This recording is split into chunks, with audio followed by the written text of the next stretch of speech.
সেই অ্যাস্ট্রোলজির মধ্যে। এবং এই মাস যে আমরা নাম দিই তার কারণ দেখুন, এই যে জ্যৈষ্ঠ মাস, কেন জ্যৈষ্ঠ মাস? তার কারণ জ্যৈষ্ঠ মাসে যখন পূর্ণিমা হবে তখন সেটা ফল করবে চন্দ্র জ্যেষ্ঠা নক্ষত্রে। কারণ সূর্যদেব থাকবেন বৃষ রাশির ঘরে, উল্টো দিকে 180-তে চন্দ্র থাকবেন, তবেই তো পূর্ণিমা হয়। জ্যৈষ্ঠ মাসের পূর্ণিমা ফল করবে জ্যেষ্ঠা নক্ষত্রে। যেহেতু জ্যেষ্ঠা নক্ষত্রে পূর্ণিমা হবে, তাই উল্টো দিকে সূর্যদেব যেখানে আছেন মান্থটার নাম হয়েছিল জ্যৈষ্ঠ। প্রত্যেকটা বৈশাখ থেকে মিন এইভাবেই হয়। নিজেরা যারা জ্যোতিষশাস্ত্র ভালোবাসেন পাঁজি খুলে খুলে দেখুন, একদম ডিগ্রিগতভাবে কাছাকাছি ওই নক্ষত্র অনুযায়ী উল্টো দিকেরটার নাম।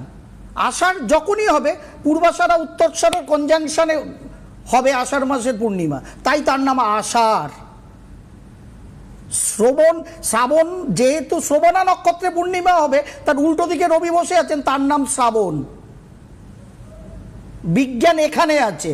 যারা বলেন বিজ্ঞান নেই অ্যাস্ট্রোলজিতে, তারা অ্যাকচুয়ালি বিজ্ঞানটা আমার মতে কম জানেন, যেটা জানুয়ারি টু ডিসেম্বরে নেই।